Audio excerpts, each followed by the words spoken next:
Alors, le récent changement de régime au Soudan a remis sur le devant de la scène la situation de ces migrants soudanais ou érythréens qui sont présents en Israël et qui réclament depuis des années un statut de réfugiés politiques. Pour faciliter leur intégration, une start-up israélienne propose à certains d'entre eux de se former au métier de la high-tech où la demande de main-d'œuvre est toujours plus forte. C'est un reportage de Maël Benoliel.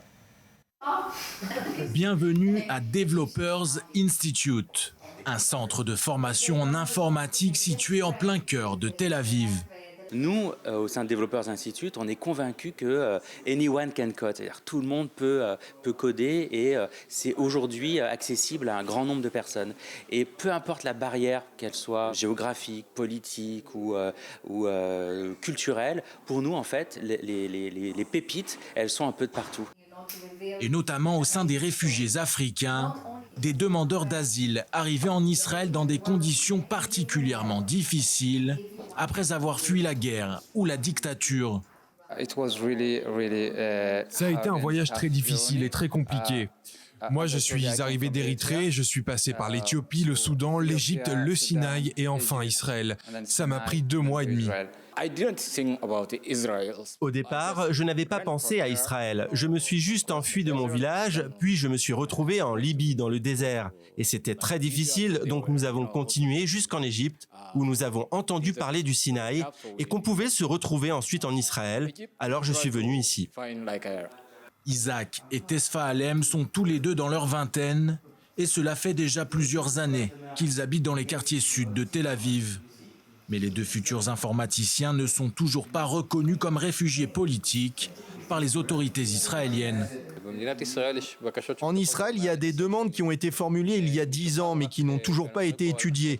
Plusieurs dizaines de milliers de demandes ont été formulées, mais il y a une tentative de repousser sans cesse ces demandes.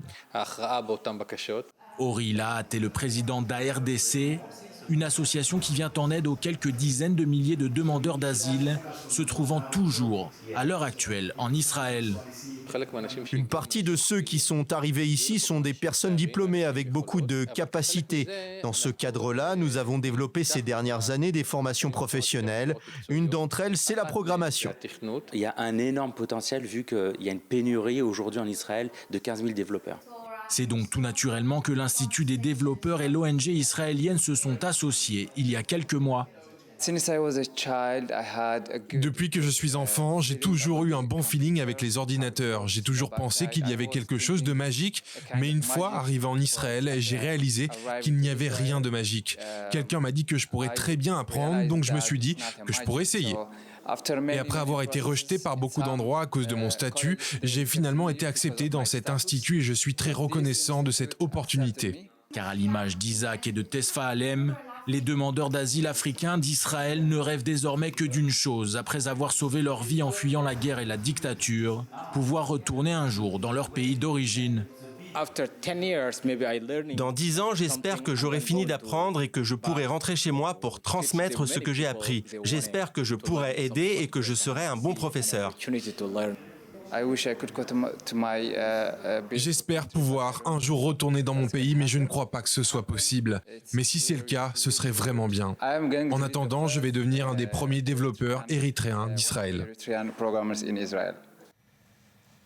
Voilà une belle histoire donc, que nous raconte Maël Benoliel, ces migrants qui vont peut-être devenir développeurs dans la high-tech. C'est grâce à vous, hein, Megan Dreyfus. Vous êtes la cofondatrice de Developers Institute. Bonjour, merci d'être dans ce magazine. Qu'est-ce qui vous a donné envie de changer finalement le destin de ces migrants qui, pour la plupart, travaillent habituellement dans l'hôtellerie, la restauration, dans des conditions qui ne sont pas toujours très loyales pour eux. Qu'est-ce qui vous a donné envie de vous y intéresser? Alors en fait, tout simplement, on a lancé un cours gratuit. On s'est rendu compte qu'on avait pas mal de migrants africains qui venaient étudier gratuitement. Je me suis posée avec eux, j'ai discuté pour connaître un petit peu quelles étaient leurs histoires et qu'est-ce qu'ils voulaient faire avec ce savoir. Et je me suis rendu compte que, comme Ori l'a dit, beaucoup d'entre eux avaient déjà un passé universitaire. Et je me suis dit que ce serait un formidable terreau pour pouvoir combler ce manque de 14 000 développeurs aujourd'hui en Israël. Israël a un besoin, pour pouvoir garder ce statut de la Startup Nation, de développeurs. Elle va aller jusqu'à l'Ukraine pour aller chercher un certain nombre de développeurs. Je peux vous certifier que si jamais on arrive à former tous ces immigrants africains, Israël les accueillera les bras ouverts. Ce qui n'est pas le cas actuellement, parce qu'il faut préciser qu'ils ont un problème juridique, qui est le statut, que ne leur octroie pas Israël. Donc certains sont menacés d'être expulsés. Comment est-ce que vous gérez cela, justement? Vous leur demandez dans quelle situation ils sont avant de les accueillir? Alors moi, au départ, je ne demande absolument rien. La seule chose que je demande, c'est de la bienveillance, de la motivation et de la résilience. La résilience, ils l'ont, puisqu'ils ont traversé plusieurs pays à pied. La motivation, ils l'ont certainement également. Et la bienfaisance, je ne peux dire que des mots positifs sur ces personnes-là. Ce sont des personnes qui ont un énorme respect pour leurs professeurs, pour leurs camarades, pour l'équipe pédagogique. Aujourd'hui, quand je vois ce genre de personnes, elles me donnent une motivation, elles me donnent une vraie envie d'aller encore plus loin. Alors c'est vrai qu'on a des préjugés, des idées reçues, où on se dit on ne va pas pouvoir les embaucher, etc. Mais détrompez-vous, aujourd'hui, dans les restaurants ou dans les hôtels, comme vous l'avez dit, ils sont employés légalement. Ils n'ont pas un statut de réfugiés politiques, mais ils ont un statut d'émigrés. Et aujourd'hui, ce statut leur permet de travailler. Et les préjugés n'existent pas dans la high-tech. Vous avez sondé les patrons israéliens. Ils sont prêts à embaucher sans problème ces migrants que vous aurez formés. Complètement. Ces migrants-là ont cette formidable expérience de parler plusieurs langues. Et je ne parle pas de 3-4 langues. Certains de mes élèves parlent 5 à 6 langues. On parle aujourd'hui d'un langage informatique. À partir du moment où vous êtes capable d'étudier un langage en anglais, en français, en érythréen, vous êtes entièrement capable d'étudier un langage informatique, voire plusieurs. On a la chance en Israël d'avoir une variété ethnique, je dirais, de gens. Et je pense sincèrement que, surtout dans le métier de développeur, le racisme n'existe pas. Ou en tout cas, beaucoup moins.